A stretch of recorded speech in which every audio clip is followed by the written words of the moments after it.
ಎಲ್ರಿಗೂ ನಮಸ್ಕಾರ. ಇವತ್ತು ನಾನು ಸ್ಯಾಟರ್ಡೇ ವ್ಲಾಗನ್ನು ಅಪ್ಡೇಟ್ ಮಾಡ್ತಾಯಿದ್ದೀನಿ. ಶನಿವಾರ ಆಗಿರೋದ್ರಿಂದ ನಾವು ದೇವ್ರ ಸಾಮಾನೆಲ್ಲ ವಾಶ್ ಮಾಡ್ಕೊತಾ ಇದ್ದೆ. ಆ್ಯಸ್ ಯೂಶ್ವಲ್ ಸಬೀನ ಮತ್ತು ಹುಣಸೆಹಣ್ಣನ್ನು ಹಾಕಿ ವಾಶ್ ಮಾಡ್ತೀನಿ ನಾನು. ಇವತ್ತು ಒಂದು ಸ್ವಲ್ಪ ಬೇಗನೆ ರೆಡಿ ಆದೆ, ಫ್ರೆಶ್ ಅಪ್ ಆಗಿ. ಯಾಕಂದರೆ ನಾವು ಟೆಂಪಲ್ಗೆ ಹೋಗಬೇಕು, ಹನುಮಾನ್ ಟೆಂಪಲ್ಗೆ. ಹನುಮಾನ್ ದೇವಸ್ಥಾನ, ಇದು ಆಂಜನೇಯ ದೇವಸ್ಥಾನ ನಮ್ಮ ಮನೆ ಹತ್ರನೇ ಇರೋದು. ಅಂದರೆ ಮೇನ್ ರೋಡ್ ಬಿಟ್ಟು ಆಚೆ ಇದೆ. ಅಲ್ಲಿಗೆ ಹೋಗೋಣ ಅಂಥೇಳಿ ಬೇಗ ಎದ್ದು ರೆಡಿ ಆಗ್ತಾಯಿದ್ದೀನಿ. ಅಬ್ಬಿ ಅಂತ ಆಲ್ರೆಡಿ ಎದ್ಬಿಟ್ಟಿದ್ದಾನೆ, ಲೈಟ್ ಆನ್ ಆ್ಯಂಡ್ ಆಫ್ ಮಾಡ್ತಿದ್ದಾನೆ ಆ ಕಡೆ. ಇವತ್ತು ಬೇಗನೆ ಎದ್ದಿದ್ದಾನೆ, ಯಾಕೆ ಅಂತ ಗೊತ್ತಿಲ್ಲ.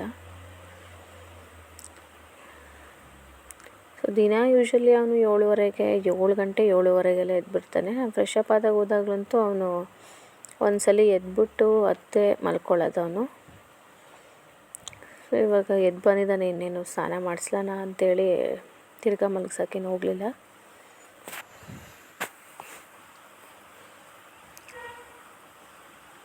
ಟಿಫನ್ ಬಂದು ಚಿತ್ರಾನ್ನ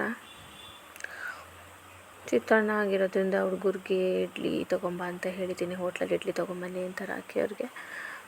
ಒಂದು ಸ್ವಲ್ಪ ತಿನ್ಸಿರ್ತೀನಿ, ಆಮೇಲೆ ದೇವಸ್ಥಾನದಿಂದ ಬಂದಮೇಲೆ ಇನ್ನೊಂದು ಸ್ವಲ್ಪ ತಿನ್ಸೋಣ ಅಂತ.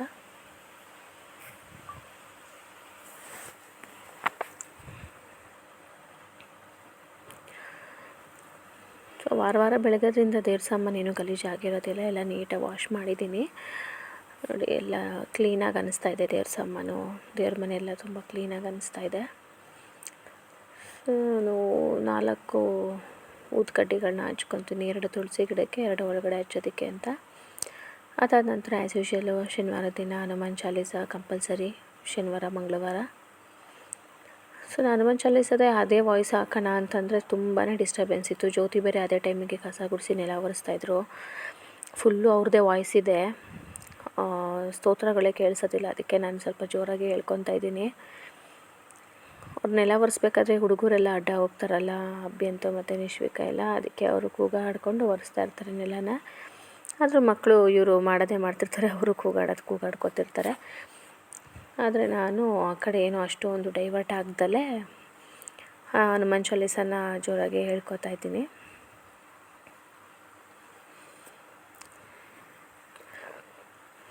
ಅದಾದ ನಂತರ ಇನ್ನೇನು ಟಿಫನ್ ಮಾಡೋದೇನಿಲ್ಲ, ದೇವಸ್ಥಾನದಿಂದ ಬಂದು ಟಿಫನ್ ಮಾಡೋದು. ನಿಶುನು ಫ್ರೆಶ್ ಅಪ್ ಆಗಿದ್ದಾಳೆ. ಇಬ್ರಿಗೂ ಆಲ್ರೆಡಿ ಬೆಳಗ್ಗೆನೇ ಸ್ನಾನ ಆಗೋಗಿದೆ, ಮಾಡಿಸ್ಬಿಟ್ಟಿದ್ದೀನಿ ಬೆಳಗ್ಗೆನೇ.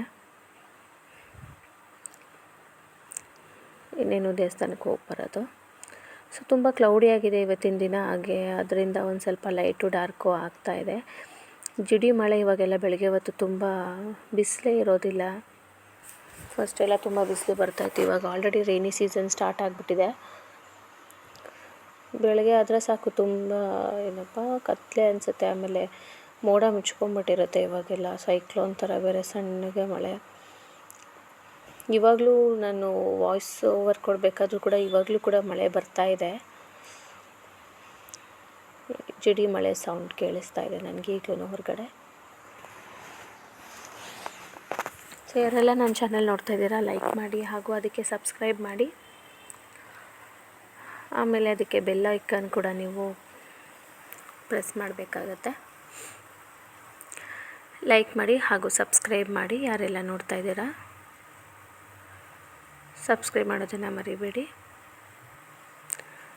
ಪೂಜೆ ಎಲ್ಲ ಆಗಿದೆ. ಇವಾಗ ನಾನು ದೇವಸ್ಥಾನಕ್ಕೆ ಹೊರಡ್ತಾ ಇದ್ದೀವಿ. ನಾವು ಇದರಲ್ಲಿ ಆಂಜನೇಯ ದೇವಸ್ಥಾನಕ್ಕೆ ಹೋಗ್ತಾ ಇರೋದು ಇದೆ ಫಸ್ಟು. ಅಂದರೆ ನಮ್ಮನೆ ಹತ್ರನೇ ಇರೋದು ದೇವಸ್ಥಾನ, ರೋಡ್ ಆಚೆ ಇದೆ. ಒಂದು ಸ್ವಲ್ಪ ದೂರ ಆಗುತ್ತೆ ಅಷ್ಟೇ. ಅಂದರೆ ವಾಕ್ ಮಾಡ್ಕೊಂಡು ಹೋಗೋದಕ್ಕಾಗಲ್ಲ, ವಾಕ್ ಮಾಡೋದಕ್ಕೆ ಸ್ವಲ್ಪ ದೂರನೇ, ಮತ್ತು ಕಾರಲ್ಲೇ ಹೋಗಿ ಬರ್ಬೋದು. ಫಸ್ಟೆಲ್ಲ ಅದರಲ್ಲೇ ಹೋಗ್ತಾಯಿದ್ವಿ, 800 ಜಾಸ್ತಿ ನಾವು ಆ ದೇವಸ್ಥಾನದಲ್ಲಿ ಅದಕ್ಕೆಲ್ಲ ಹೋಗ್ತಾಯಿದ್ದೋ. ಇವಾಗ ರಾಕೇಶ್ವರಿ ತೆಕ್ಕೊಂಡ್ರು, ಅದಕ್ಕೆ ಅದರಲ್ಲಿ ಹೋಗಿ ಬರ್ತಾಯಿದ್ದೀವಿ. ಇವರಿಬ್ಬರು ಫಸ್ಟೇ ಹೋಗ್ತಾಯಿದ್ದಾರೆ ದೇವಸ್ಥಾನಕ್ಕೆ, ಹುಡುಗರು ಇವರೇ ಮುಂಚಿತವಾಗಿ. ಅಬ್ಬಿ ಅಂತೂ ನಾನು ಎತ್ಕೋತೀನಿ ಅಂದರೂ ನನ್ನ ಹತ್ರ ಬರಲೇ ಇಲ್ಲ ಅವನು. ಅವ್ರ ಅಕ್ಕ ಎಲ್ಲಿರ್ತಾಳೆ, ಅವ್ರ ಪಪ್ಪ ಎಲ್ಲಿರ್ತಾರೆ ಅಲ್ಲೇ, ಅವ್ರ ಪಪ್ಪ ಅವ್ರ ಅಕ್ಕ. ನೋಡಿ, ಇದೇ ಮೇನ್ ರೋಡು. ಇದು ಇಲ್ಲೇ ಓಡಾಡೋರಿಗೆ ಗೊತ್ತಿರುತ್ತೆ, ಬೇರೆಯವ್ರಿಗೆ ಗೊತ್ತಿರೋದಿಲ್ಲ ರೋಡ್ ಎಲ್ಲನೂ. ಆ ಕಡೆ ನಾಗರಬಾವಿ ಸೆಕೆಂಡ್ ಸ್ಟೇಜು ಕೊಟ್ಟಿಗೆಪಾಳ್ಯ ಆ ಕಡೆ ರೋಡ್ ಇದು ನೋಡಿ. ಇದು ದೇವಸ್ಥಾನದ ಒಳಗಡೆ ಗರುಡಗಂಬ. ಸೊ ಇಲ್ಲಿ ಇವಾಗ ಎಳ್ಬತ್ತಿ ಕೂಡ ಹಚ್ಚೋ ಥರ ಮಾಡಿದ್ದಾರೆ. ಇಲ್ಲೆಲ್ಲ ಬಾಣಲಿಯನ್ನು ಇಟ್ಟು ಎಳ್ಬತ್ತಿ ಅಲ್ಲೇ ಹೂವು ಮಾರ್ತಿದ್ದಾರಲ್ಲ ಅವರೇ ಎಳ್ಬತ್ತಿ ಕೂಡ ಮಾರ್ತಿದ್ದಾರೆ. 20 ರುಪೀಸ್ ಅಂತ ಅನಿಸುತ್ತೆ. ಒಂದು 9 ಏನೋ ಹಾಗೆ ಎಣ್ಬಿಟ್ಟಿದ್ದಾರೆ. ಎಷ್ಟಿದೆ ಅಂತ ಎಣಿಸ್ಕೊಂಡ್ಲಿಲ್ಲ, ಬಟ್ 9 ಅಂತ ಅಮ್ಮ ಹೇಳ್ತಾಯಿದ್ರು. ಅದು ಹಿಂಗೆ ಸರದ ಥರ ಹಿಂಗೆ ಏರಿಸಿರ್ತಾರೆ. ಅದು ಒಂದು ಪ್ಲ್ಯಾಸ್ಟಿಕ್ ಬೌಲನ್ನು ಕೊಡ್ತಾರೆ, ಅದರಲ್ಲಿ ಆಯಿಲ್ ಹಾಕಿ. ಸೊ ಆಮೇಲೆ ದೇವಸ್ಥಾನದಲ್ಲಿ ದರ್ಶನ ಎಲ್ಲ ಮುಗಿಸಿದ್ಮೇಲೆ ಹೊರಗಡೆ ಬಂದಮೇಲೆ ಅಲ್ವಾ ಹಚ್ಚೋದು ಅಂತೇಳಿ ಅದನ್ನೇನು ವಿಡಿಯೋ ಮಾಡಲಿಲ್ಲ. ಸೊ ದೇವಸ್ಥಾನದಲ್ಲಿ ಸುಮಾರು ಜನ ಇದ್ದರು, ಶನಿವಾರ ಅಲ್ವಾ, ಸೊ ಜನಗಳು ಬರ್ತಾನೆ ಇರ್ತಾರೆ ಹೋಗ್ತಾನೆ ಇರ್ತಾರೆ, ವಾರದ ದಿನ ಆಗಿರೋದ್ರಿಂದ. ನೋಡಿ ಇಲ್ಲಿ ಈ ಕಡೆ ಮಧ್ಯದಲ್ಲಿ ಆಂಜನೇಯನ ದೇವಸ್ಥಾನ ಇರೋದು, ಮೂರ್ತಿ ಆಂಜನೇಯಂದಿರೋದು. ಆ ಕಡೆ ರಾಮ ಸೀತೆ ವಿಗ್ರಹಗಳನ್ನಿಟ್ಟಿದ್ದಾರೆ ಆ ಕಡೆ. ನೋಡಿ ಅಲ್ಲಿ ಸೊ ಜನಗಳು ಎಲ್ಲ ಅಲ್ಲೇ ನಿಂತಿರ್ತಾರೆ. ಆಂಜನೇಯಂದು ಎದುರುಗಡೆನೇ ಫುಲ್ಲು ಜನಗಳೆಲ್ಲ ನಿಂತಿರ್ತಾರೆ. ಅಲ್ಲಿ ಕೆಳಗಡೆ ನೋಡ್ಬೋದು ನೀವು, ಅದು ಸಿಕ್ಕಿರೋದು ದೇವ್ರದ್ದು ಶಕ್ತಿ ಇರುವಂತಹ ಒಂದು ಸಾಲಿಗ್ರಾಮದ ಥರ ದೇವ್ರ ಶಕ್ತಿ ಇರುವಂಥದ್ದು ಒಂದು ಕೆಳಗಡೆ ಬರ್ತಿದ್ದಾರೆ ನೋಡಿ, ಅಲ್ಲಿದೆಯಲ್ಲ ಅದು ಹೂವೆಲ್ಲ ಹಾಕಿದ್ದಾರೆ. ಸೊ ಅದು ವಿಗ್ರಹ ಶೇಪಲ್ಲೇ ಇದೆ.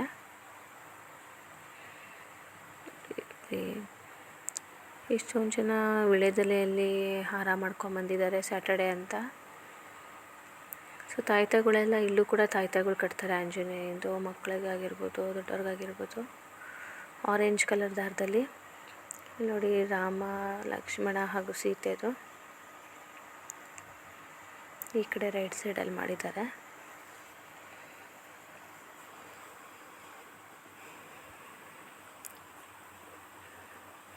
ಸೊ ಚೆನ್ನಾಗಿದೆ ದೇವಸ್ಥಾನ, ಹೋಗಿ ಬರೋದಕ್ಕೆ. ಅದು ಶಾಂತವಾಗಿ ಪ್ರಶಾಂತವಾಗಿ ಚೆನ್ನಾಗಿದೆ.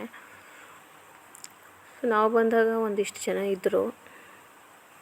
ಸೊ ಸ್ಯಾಟರ್ಡೆ ಆಗಿರೋದ್ರಿಂದ ಅದು ಪ್ರಸಾದ ಕೂಡ ಹಾಕಿಟ್ಟಿದ್ರು ಐನರು. ಮೇಲ್ಗಡೆ ಈ ರೀತಿಯಾಗಿ ಪೇಂಟಿಂಗ್ ಎಲ್ಲ ಮಾಡಿದ್ದಾರೆ ನೋಡಿ. ಈ ಕಡೆ ಇಲ್ಲಿ ನೋಡಿ ದೇವ್ರದ್ದು, ಆಂಜನೇಯ ದೇವ್ರದ್ದು ಚೈಲ್ಡ್ಹುಡ್ದು ಸ್ಟೋರೀಸು, ಬಾಲ್ಯದ ಕಥೆಗಳದ್ದು ಹಾಕಿದ್ದಾರೆ. ಅದು ಸೂರ್ಯನ ನೋಡಿ ಹಣ್ಣು ಅಂತೇಳಿ ಹಾರಿರೋ ಅಂಥದ್ದು. ಆಮೇಲೆ ಈ ಕಡೆ ಕೂಡ ಅಷ್ಟೇ ದೇವ್ರದ್ದೆಲ್ಲ ಹಾಕಿದ್ದಾರೆ. ಅಂಜನಾ ದೇವಿದು ಪೇಂಟಿಂಗ್ ಎಲ್ಲ ಮಾಡಿದ್ದಾರೆ. ಇದು ಮೇಲಾಗ್ರ ದೇವರು, ಇದು ಆಂಜನೇಯಂದು. ಅದು ಮುಟ್ಟಿ ನಮಸ್ಕಾರ ಮಾಡ್ಕೊಬೋದು, ಈ ಕಡೆ ಇಟ್ಟಿರ್ತಾರೆ.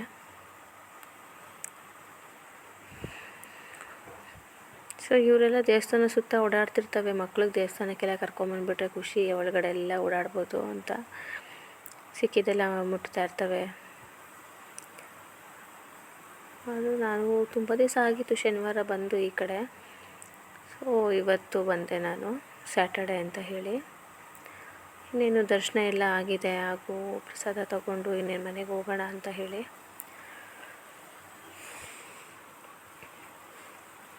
ಸೊ ಒಂದು ನಿಮಿಷ ಬಿಡೋಂಗಿಲ್ಲ, ಆ ಕಡೆ ಈ ಕಡೆ ಹೋಗ್ಬಿಡ್ತವೆ ಇವು. ಸೊ ಆಮೇಲೆ ಹೊರಗಡೆ ಬರ್ಬೇಕಾದ್ರೆ ನಾವು ಎಳ್ಬತ್ತಿನ ಹಚ್ಚಿದ್ವಿ. ಎಳ್ಬತ್ತಿ ಹಚ್ಬಿಟ್ಟು ಈಗ ಇದು ದೇವಸ್ಥಾನದ ಆ ಕಡೆ ಇನ್ನೊಂದು ದೇವಸ್ಥಾನ ಕಾಣ್ತಿದೆ, ಅದು ಮಹದೇಶ್ವರಂದು ಶಿವನ ದೇವಸ್ಥಾನ ಆ ಕಡೆ ಇರೋದು. ಇಲ್ಲೆಲ್ಲ ಒಳಗಡೆ ಎಲ್ಲ ಪಾರ್ಕ್ ಥರ ಮಾಡಿದ್ದಾರೆ. ಇಲ್ಲಿ ಲಾನ್ ಎಲ್ಲ ಹಾಕಿ ಗಿಡಗಳೆಲ್ಲ ಹಾಕಿ ಚೆನ್ನಾಗಿದೆ. ಆಮೇಲೆ ನವಗ್ರಹ ದೇವಸ್ಥಾನ ಅದು ಈ ಕಡೆ ಇಲ್ಲಿ ಕಾಣ್ತಿದೆಯಲ್ಲ ಆ ಕಡೆ ಸೈಡಲ್ಲಿ, ಶಿವನ ದೇವಸ್ಥಾನದ ಎದುರುಗಡೆ. ಇದು ದೇವಸ್ಥಾನ ಸುತ್ತಮುತ್ತ ಸರೌಂಡಿಂಗ್ಸ್. ಇದು ಅಲ್ಲಿ ಗರುಡಗಂಬ, ಹಾಗೂ ಇಲ್ಲಿ ಮರನ ಇದು ಮಾಡಿ ಹಾಕಿದ್ದಾರೆ, ಯಾಕೆ ಅಂತ ಗೊತ್ತಿಲ್ಲ. ಮೋಸ್ಟ್ಲಿ ಅದು ಡಿಸ್ಟರ್ಬ್ ಮಾಡ್ತಿತ್ತು ಅಂತನೇನೋ. ಸೊ ಇವಾಗ ಮನೆಗೆ ಹೊರಟ್ವಿ ನಾವು. ಇನ್ನು ನಂದು ಟಿಫನ್ ಕೂಡ ಆಗಿರಲಿಲ್ವಲ್ಲ, ನನಗೆ ನಿಶ್ವಿಕನ ಎಳ್ದಾಡೋದಕ್ಕೆ ಎನರ್ಜಿನೇ ಇರಲಿಲ್ಲ. ಸೊ ಅದಕ್ಕೆ ನಾನು ನಿಶ್ವಿಕನ ಬಿಟ್ಬಿಟ್ಟು ನಾನು ಅಭ್ಯಂತನ ಕರ್ಕೊಂಡು ಹೋಗ್ತಾಯಿದ್ದೆ ಮನೆ ಕಡೆಗೆ.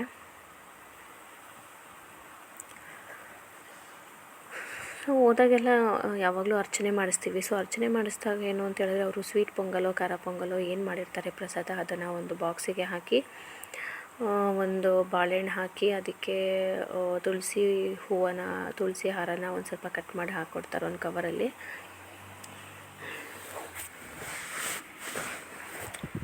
ಸೊ ರೋಡೆಲ್ಲ ಅಗದ್ಬಿಟ್ಟಿದ್ದಾರೆ ಮಧ್ಯದಲ್ಲಿ. ನೋಡಿ ಎಷ್ಟೊಂದು ಗಾಡಿ ನಿಂತಿದೆ. ಇದೆಲ್ಲ ದೇವಸ್ಥಾನಕ್ಕೆ ಬಂದಿರೋರ್ದೇನಾ ಅಂತ ಅನಿಸ್ತಾ ಇದೆ ನನಗೇನೋ. ಇಲ್ಲಿ ತುಂಬ ಜನ ಇಲ್ಲಿಂದ ಅಲ್ಲಿ ತನಕ ನಿಲ್ಲಿಸ್ಬಿಟ್ಟಿದ್ದಾರೆ ಗಾಡಿಗಳು. ಆಮೇಲೆ ಒಂದು ಸ್ವಲ್ಪ ಹೊತ್ತಾದಮೇಲೆ ಎಲ್ಲ ದರ್ಶನ ಮಾಡ್ಕೊಂಡು ಹೋಗಿರೋರು ಎಲ್ಲನೂ ಹಾಗೆ ಗಾಡಿ ತೊಗೊಂಡು ಹೋಗಿದ್ದಾರೆ ಅನಿಸುತ್ತೆ. ನೋಡಿ ಇವಾಗ ಒಂದು ಸ್ವಲ್ಪ ಹೊತ್ತಿಗೆ ಮುಂಚೆ ಇತ್ತು, ಈಗಾಗಲೇ ಇಲ್ಲವೇ ಇಲ್ಲ. ನಾವೇನು ಜಾಸ್ತಿ ಹೊತ್ತು ಏನಿರಲಿಲ್ಲ ಅಲ್ಲಿ ದೇವಸ್ಥಾನದ ಹತ್ರ. ಹಂಗೆ ಎಲ್ಲ ಗಾಡಿಗಳನ್ನ ಒಬ್ಬೊಬ್ಬರಾಗಿ ತೊಗೊಂಡು ಹೋಗ್ಬಿಟ್ಟಿದ್ದಾರೆ. ಅಂದರೆ ಎಲ್ಲರೂ ದೇವಸ್ಥಾನಕ್ಕೆ ಬಂದಿದ್ದು ಅನಿಸುತ್ತೆ. ಈ ಕೆಲಸಕ್ಕೆ ಹೋಗೋರಾಗಿರ್ಬೋದು ಅಥವಾ ಈ ರೋಡಲ್ಲಿ ಯಾರ್ಯಾರು ಹೋಗ್ತಾ ಇರ್ತಾರೆ ಅವರೆಲ್ಲ ಆಂಜನೇಯ ದೇವಸ್ಥಾನ ದರ್ಶನ ಮಾಡೋದಕ್ಕೆ ಅಂತ. ನೋಡಿ ಅಭ್ಯಂತಿಗೆ ಓಡ್ತಾ ಇದ್ದಾನೆ ಆ ಕಡೆ ಕಾರ್ ಹತ್ರಕ್ಕೆ. ಅವ್ರ ಪಪ್ಪನ ಬಿಟ್ಟು ಈ ಕಡೆ ಬರೋದೇ ಇಲ್ಲ ಅವನು. ಅವ್ರ ಜೊತೆಗೆ ಹೋಗ್ಬಿಡ್ತಾನೆ. ಅವ್ರ ಪಪ್ಪ ಓಡಾಡಿಸ್ತಾರೆ ಕಾರಲ್ಲಿ ಜಾಸ್ತಿ ಅಂತ ಹೇಳಿ ಅವ್ರ ಜೊತೆಗೆ ಇವನು ಅಭ್ಯಂತು ನಿಶ್ವಿಕಾ ಇಬ್ಬರೂ. ಸೊ ಮನೆಗೆ ಬಂದಾಯಿತು, ಟಿಫನ್ ತಿನ್ನೋಣ ಅಂತೇಳಿ ಟಿಫನ್ ತಿನ್ಬೋದಿತ್ತು. ಆದರೆ ನಾನು ಪ್ರಸಾದ ಹಾಕ್ಕೊಂಡೆ. ಈ ಪ್ರಸಾದ ಹಂಗೆ ಬಿಟ್ಟರೆ ಅದು ಯಾರೂ ತಿಂದೇ ಇರೋಲ್ಲ, ಹಂಗೆ ವೇಸ್ಟ್ ಆಗಿಬಿಡುತ್ತೆ. ಸೊ ಸ್ವೀಟು ಅಂದರೆ ಹೋಗುತ್ತೆ, ಯಾರಾದರೂ ತಿಂತಾರೆ. ಪೊಂಗಲ್ ಸ್ವೀಟ್ದು ಅಂದರೆ ಇದು ಖಾರದ್ದಲ್ವಾ, ಸೊ ಯಾರೂ ತಿಂದಿರಲ್ಲ, ಹಂಗೆ ವೇಸ್ಟ್ ಆಗಿಬಿಡುತ್ತೆ ಅಂತ ನಾನೇ ಹಾಕ್ಕೋತಾ ಇದ್ದೀನಿ. ಸೊ ರಾಕೇಶ್ದು ಎಲ್ಲ ಟಿಫನ್ ಆಗಿದೆ. ಈಗೇನೋ ಕೀ ಹುಡುಕ್ತಾ ಇದ್ದಾರೆ ಎಲ್ಲಿದೆ ಅಂತ. ಈಗೇನು ಅಂಗಡಿಗೆ ಹೋಗ್ತಾರೆ ಇನ್ನೇನು. ನಾನು ಅಷ್ಟೊತ್ತಿಗೆ ಟಿಫನ್ ಮಾಡಿ ಇನ್ನೇನು ಅಭ್ಯಂತದ್ದು ಸ್ನಾನ ಎಲ್ಲ ಆಗಿದೆ. ಒಂದು ಸ್ವಲ್ಪ ಹೊತ್ತು ಮಲ್ಕೊಂಡ್ರೆ ಅವನು ಫ್ರೀ ಆಗುತ್ತೆ. ಸೊ ಚೆನ್ನಾಗಿ ಮಾಡಿದ್ದಾರೆ. ಅದು ಚಿತ್ರಾನ್ನ ಪಲಾವ ಅಂತ ಗೊತ್ತಾಗ್ತಿಲ್ಲ, ಆದರೆ ನನಗೆ ಅದು ವಾಂಗಿಬಾತ್ ಅನಿಸುತ್ತೆ. ಯಾಕಂದರೆ ಅದರಲ್ಲಿ ತಿಂತ ನನಗೆ ಬದನೆಕಾಯಿ ಸಿಕ್ತು, ಬೇಳೆ ಬದನೆಕಾಯಿ. ಸೊ ವಾಂಗಿಬಾತ್ನೇ ಮಾಡಿದ್ದಾರೆ ಅನಿಸುತ್ತೆ ದೇವಸ್ಥಾನದಲ್ಲಿ. ಸೊ ಇವತ್ತು ಅಡುಗೆ ಎಲ್ಲ ಆಗಿತ್ತು. ಅದಾದ ನಂತರ ಇದು ಈವ್ನಿಂಗ್ ಮಿನಿ ವ್ಲಾಗನ್ನು ಆ್ಯಡ್ ಮಾಡಿದ್ದೀನಿ. ಈವ್ನಿಂಗ್ ನಾನು ರಾಕೇಶ್ ಅವ್ರು ಕಾಫಿಗೆ ಬಂದಾಗ ಪಾಪ್ಕಾರ್ನ್ ಮಾಡು ಅಂತ ಹೇಳಿದರು. ಸೊ ಅದಕ್ಕೆ ನಾನು ಪಾಪ್ಕಾರ್ನ್ ಮಾಡೋಣ ಅಂತೇಳಿ ತೆಗಿತಾ ಇದ್ದೀನಿ. ಆಲ್ರೆಡಿ ತುಂಬ ದಿನ ಆಯಿತು ಪಾಪ್ಕಾರ್ನ್ ಮಾಡಿ. ನಾನು ಯೂಶ್ವಲಿ ಸೂಪೆಲ್ಲ ಜಾಸ್ತಿ ಮಾಡ್ತಾಯಿದ್ದೆ ನಾನು ಈವ್ನಿಂಗ್ ಟೈಮು. ಸೊ ಇದನ್ನು ಬಾರ್ಬಿಕ್ಯೂ ಫ್ಲೇವರ್ ಅಂತ ಹೇಳಿ ತೊಗೊಂಬಂದಿದ್ದಾರೆ 2 ಪ್ಯಾಕು. ಸೊ ಹುಡುಗರಿಗೂ ಇಷ್ಟ ಆಗುತ್ತೆ ಪಾಪ್ಕಾರ್ನು, ಅದಕ್ಕೆ ಅಂತೇಳಿ ಮಾಡ್ತಾಯಿದ್ದೀನಿ. ಸೊ ಸೂಪ್ ಅಂತ ಬಂದಾಗ ಇದು ವೆಜಿಟೇಬಲ್ ಸೂಪು, ಟೊಮೆಟೊ ಸೂಪು ಮತ್ತು ಸ್ವೀಟ್ ಕಾರ್ನ್ ಸೂಪು, ಈ ಥರ ಸೂಪ್ಗಳೆಲ್ಲ ನನಗಿಷ್ಟ. ನಾನು ಈವ್ನಿಂಗ್ ಟೈಮೆಲ್ಲ ಮಾಡ್ತಾಯಿದ್ದೆ ಅದನ್ನು. ಸ್ನ್ಯಾಕ್ಸ್ ಬದಲಿಗೆ ಸೂಪ್ ಥರ ಕುಡಿಯೋದು ಅಥವಾ ಸ್ಪ್ರೌಟ್ಸ್ ಎಲ್ಲ ತಿನ್ನೋದು ಈ ಥರ. ಇವತ್ತು ನಾನು ನೋಡಿಕೊಂಡೇ ಇಲ್ಲ, ಫ್ರಿಡ್ಜಲ್ಲಿ ತಂದಿಟ್ಟಿದ್ದಾರೆ. ಸೊ ಮಾಡೋ ಅಂದಿದ್ದರಿಂದ ತೆಗೆದು ಹಾಕಿ ಮಾಡ್ತಾಯಿದ್ದೀನಿ ಆ್ಯಕ್ಟಿವ್ ಪಾಪ್ಕಾರ್ನು. ಸೊ ಯಾರೆಲ್ಲ ಮನೇಲಿ ಸ್ನ್ಯಾಕ್ಸ್ ಹುಡುಕ್ತಾ ಇರ್ತಾರೆ ಮಕ್ಕಳು, ಸಂಜೆ ಟೈಮು ಈ ರೀತಿ ಪಾಪ್ಕಾರ್ನ್ ಮಾಡಿಕೊಡ್ಬೋದು ತೊಗೊಂಬಂದು. ಚೆನ್ನಾಗಿರುತ್ತೆ ಮನೆಯಲ್ಲೇ ಮಾಡೋ ಪಾಪ್ಕಾರ್ನು. ಸೊ ಹೊರಗಡೆ ಅದು ಇದು ತಿನ್ನೋ ಬದಲು ಈಗ ಮನೆಯಲ್ಲೇ ಈ ರೀತಿ ಸ್ನ್ಯಾಕ್ಸ್ ಎಲ್ಲ ಪಾಪ್ಕಾರ್ನ್ ಮನೆಯಲ್ಲೇ ತಂದು ಮಾಡೋದು. ಅದು ಜೋಳದಲ್ವ, ಅದೇನಷ್ಟು ಏನು ಸೈಡ್ ಎಫೆಕ್ಟ್ಸ್ ಇರೋದಿಲ್ಲ. ಹೀಟ್ ಅನ್ನೋದೊಂದು ಬಿಟ್ಟರೆ ಇನ್ನೇನು ಇರೋದಿಲ್ಲ. ಸೊ ಮಕ್ಕಳಾಗಿರೋದ್ರಿಂದ that's okay, they can have ಅಂತ ಹೇಳ್ಬೋದು. ಸೊ ಇದಕ್ಕೆ ಆಯಿಲೆಲ್ಲ ನಾನು ಏನೂ ಹಾಕಿಲ್ಲ ಫಸ್ಟೇ. ಅದು ಅವರು ಸ್ವಲ್ಪ ಎಣ್ಣೆ ಹಾಕು ಅಂತ ಇದ್ರು ರಾಕೇಶ್ ಅವರು. ನಾನೇನು ಎಣ್ಣೆ ಹಾಕಲಿಲ್ಲ, ಯಾಕಂದರೆ ಅದರಲ್ಲೇ ಇತ್ತು, ಪ್ಯಾಕೆಟಲ್ಲೇ ಇತ್ತು. ಸೊ ಅದು ಮೆಲ್ಟ್ ಆದಮೇಲೆ ಅದಾಗದೇ ಆಯಿಲ್ ಆಗುತ್ತೆ, ಅದ್ರ ಜೊತೆಗೆ ಕೊಟ್ಟಿರ್ತಾರೆ. ಇದು ನಾವು ಫ್ರಿಡ್ಜ್ಗೆ ಇಟ್ಟಿದ್ವಲ್ಲ, ಸೊ ಫ್ರೀಸ್ ಆಗಿಬಿಟ್ಟಿದೆ, ಗಟ್ಟಿಯಾಗಿದೆ ಆಯಿಲೆಲ್ಲ. ಅದಕ್ಕೆ ಈಗಿಸ್ಬಿಟ್ಟು ಪ್ಯಾಕೆಟೆಲ್ಲ ತೆಗಿತಾ ಇದ್ದೀನಿ. ಅದು ಹಾಕಿದ್ಮೇಲೆ ಹಾಗೆ ಬಿಸಿ ಆಗ್ತಿದ್ದಂಗೆ ಅದರಲ್ಲೇ ಆಯಿಲೆಲ್ಲ ಬಿಟ್ಕೊಂಡು ಜೊತೆಗೆ ಪಾಪ್ ಆಗುತ್ತೆ ಪಾಪ್ಕಾರ್ನು.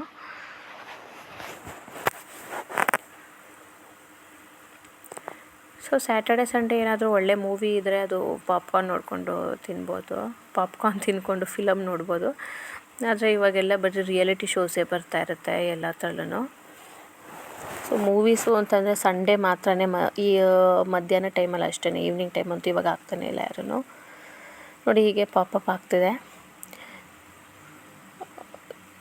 ನೋಡಿ, ಅದೆಲ್ಲ ಸಿಡಿತಾ ಇದೆ, ಹೊರಗಡೆ ಬಿದ್ದಿದೆ ಎಷ್ಟೊಂದು ಪಾಪ್ಕಾರ್ನ್ಗಳು. ಹೀಗೆ ಕ್ಲೋಸ್ ಮಾಡಿಬಿಡ್ಬೇಕು ಲಿಡ್ಡು. ಪಾಪ್ಕಾರ್ನ್ ಹಾಕಿದ್ಮೇಲೆ ಒಂದು 5 ನಿಮಿಷ 7-8 ನಿಮಿಷ ಹೀಗೆ ಹಾಕಿಬಿಟ್ಟು ಕ್ಲೋಸ್ ಮಾಡಿದ್ರೆ ಆಯಿತು. ಮುಚ್ಚಳ ಉಲ್ಟಾ ಮಾಡಿ ಅದಕ್ಕೆ ಸೀಸ್ನಿಂಗ್ ಅಂತ ಇದು ಕೊಟ್ಟಿದ್ದಾರೆ, ಪೌಡರ್ ಕೊಟ್ಟಿದ್ದಾರೆ, ಮಸಾಲ ಪೌಡರು, ಅಂದರೆ ಬಾರ್ಬೆಕ್ಯೂ ಟೇಸ್ಟ್ ಇದೆ ಅಂತ ಹೇಳಿ. ನಾನು ತಿಂದೆ, ಅದು ಚೆನ್ನಾಗಿತ್ತು. ಆದರೆ ಸ್ವಲ್ಪ ಘಾಟು ಅನಿಸುತ್ತೆ ನನಗೊಂದು ಸ್ವಲ್ಪ ಕೆಮ್ಮು ಬಂತು ತಿಂತಾನೆ. ಇದು ಚೆನ್ನಾಗಿತ್ತು ಫ್ಲೇವರ್ ಎಲ್ಲ. ಪಾಪ್ಕಾರ್ನ್ ನೋಡಿ ಈ ರೀತಿಯಾಗಿದೆ. ಅಂದರೆ ಇದನ್ನು ಒಂದು ಬಾಣಲಿ ಥರದಕ್ಕೆ ಅಥವಾ ಒಂದು ದೊಡ್ಡ ಪಾನ್ ಥರದಕ್ಕೆ ಹಾಕ್ಕೊಂಡು ಪೌಡರ್ನ ಉದುರಿಸಿದ್ರೆ ಎಲ್ಲ ಕಡೆ ಹರಡ್ಕೊಳ್ಳುತ್ತೆ.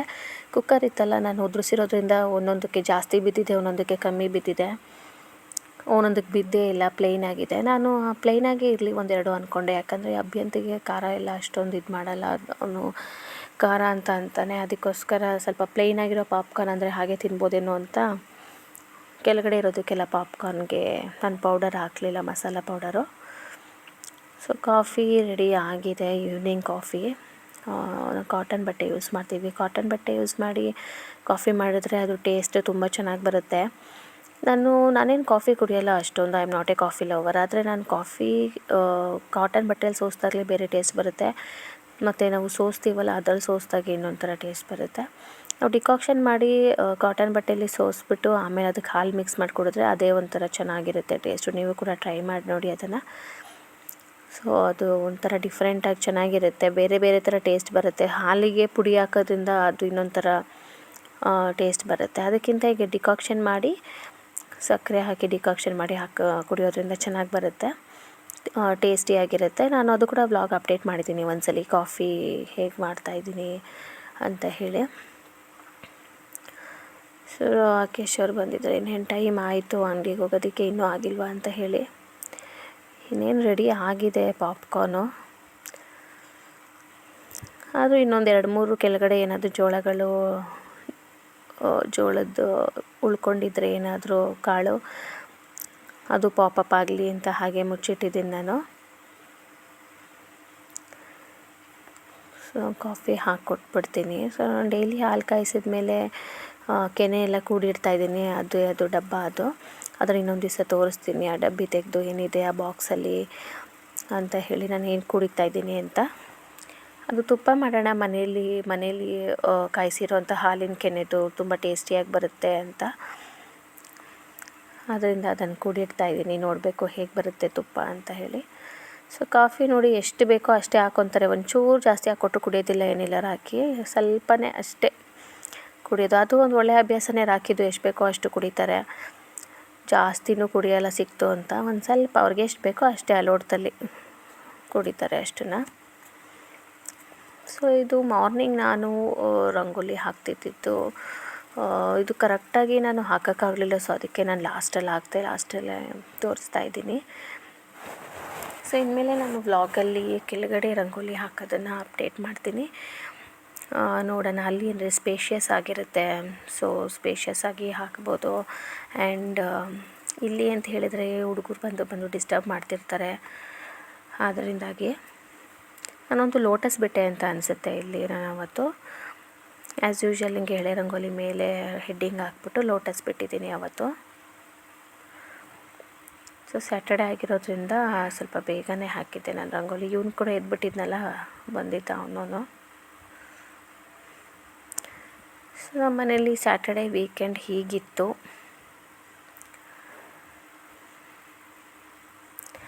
ಸೊ ಜ್ಯೋತಿ ನೋಡಿ, ಜ್ಯೋತಿ ಬರ್ತಿರೋದು, ಅದು ಪಿಂಕ್ ಕಲರು ಜ್ಯೋತಿಯವರು. ಸೊ ಜ್ಯೋತಿಯವ್ರು ಕೂಡ ಡೈಲಿ ನನ್ನ ವ್ಲಾಗ್ನ ನೋಡ್ತಾ ಇದ್ದಾರೆ, ನೋಡ್ಬಿಟ್ಟು ಅದೇನು ಡೈಲಿ ಅದೇ ರಂಗೋಲಿ ಆಗ್ತಿದೆ ಅಂತಿದ್ದಾರೆ. ಸೊ ಅದಕ್ಕೆ ನಾನು ಇವತ್ತಿಂದ ಬುಕ್ಕಲ್ಲಿ ಬರ್ಕೋತಾ ಇದ್ದೀನಿ, ದಿನ ಒಂದೊಂದು ಹೊಸ ರಂಗೋಲಿ ಬಿಡ್ತೀನಿ ಅಂತ. ಸೊ ಅವಾಗ ಅವ್ರ ವ್ಲಾಗ್ನ ನೋಡಿದಾಗ ಡೈಲಿ ವ್ಲಾಗ್ ನೋಡೋದೇನು ಮನೆಯಲ್ಲೇ ನೋಡ್ಕೊಂಡು ಹೋಗ್ತಾರಲ್ಲ ಹೊಸ ರಂಗೋಲಿ ಬಿಡೋದು, ಅದಕ್ಕೆ ಡೈಲಿ ಒಂದೊಂದು ಕಲ್ತ್ಕೋತಾ ಇದ್ದೀನಿ. ಕಲ್ತ್ಕೊಳ್ಳೋದೇನು ಬಿಡೋಕ್ಕೆ ಬರುತ್ತೆ ಚುಕ್ಕಿರೋದು, ಅಂದರೆ ಬಿಟ್ಟು ಇಟ್ಕೋತಾ ಇದ್ದೀನಿ ಒಂದು ಕಡೆ, ದಿನ ಒಂದೊಂದು ಹೊಸದು ಬಿಡೋಣ ಅಂತ ಹೇಳಿ. ನೋಡಿ ಲೋಟಸ್ ಬಿಟ್ಟಿದ್ದೀನಿ ಆ ಕಡೆ. ಸೊ ಈ ಕಡೆ ಕೂಡ ಹೀಗೆ ಒಂದು ಚಿಕ್ಕದು ಟ್ರಯಾಂಗಲ್ ಶೇಪ್ ಹಾಕಿ ಒಂದು ಸರ್ಕಲ್ ಹಾಕಿ ಬಿಟ್ಟಿದ್ದೀನಿ, ಈ ಕಡೆ ಕೂಡ ತುಳಸಿ ಗಿಡಕ್ಕೆ. ಸೊ ಯಾರೆಲ್ಲ ನನ್ನ ಚಾನಲ್ ನೋಡ್ತಿದ್ದೀರಾ ಅದಕ್ಕೆ ಒಂದು ಲೈಕ್ ಮಾಡಿ ಹಾಗೂ ಸಬ್ಸ್ಕ್ರೈಬ್ ಮಾಡೋದನ್ನು ಮರಿಬೇಡಿ. ಸೊ ಇದು ನನ್ನ ಸ್ಯಾಟರ್ಡೆ ವ್ಲಾಗ್ ಆಗಿತ್ತು. ಸೊ ತುಳಸಿ ಗಿಡಕ್ಕೆ ರಂಗೋಲಿ ಬಿಟ್ಟಿದ್ದೆ. ಸೊ ಇದಾದ ನಂತರ ನಾವು ಆ್ಯಸ್ ಯೂಶ್ವಲ್ ಟೆಂಪಲ್ಗೆ ಹೋಗಿ ಮಧ್ಯಾಹ್ನದ್ದು ಲಂಚೆಲ್ಲ ಮುಗಿಸಿ ಅದಾದ ನಂತರ ಪಾಪ್ಕಾರ್ನ್ ಮಾಡಿದ್ವಿ. ಸೊ ಅವತ್ತಿಂದು ವ್ಲಾಗು ಕ್ಲೋಸ್ ಆಗಿತ್ತು. ಸೊ ಅಭ್ಯಂತನ ಒಳಗಡೆ ಕಳಿಸಿದ್ದೀನಿ ಇವಾಗ. ಸೊ ಈ ಕಡೆದು ರಂಗೋಲಿ ಬಿಟ್ಟಿದ್ದಾಗಿದೆ, ಇನ್ನು ಹೂವು ಇಟ್ಟರೆ ಆಯಿತು. ಧನ್ಯವಾದಗಳು.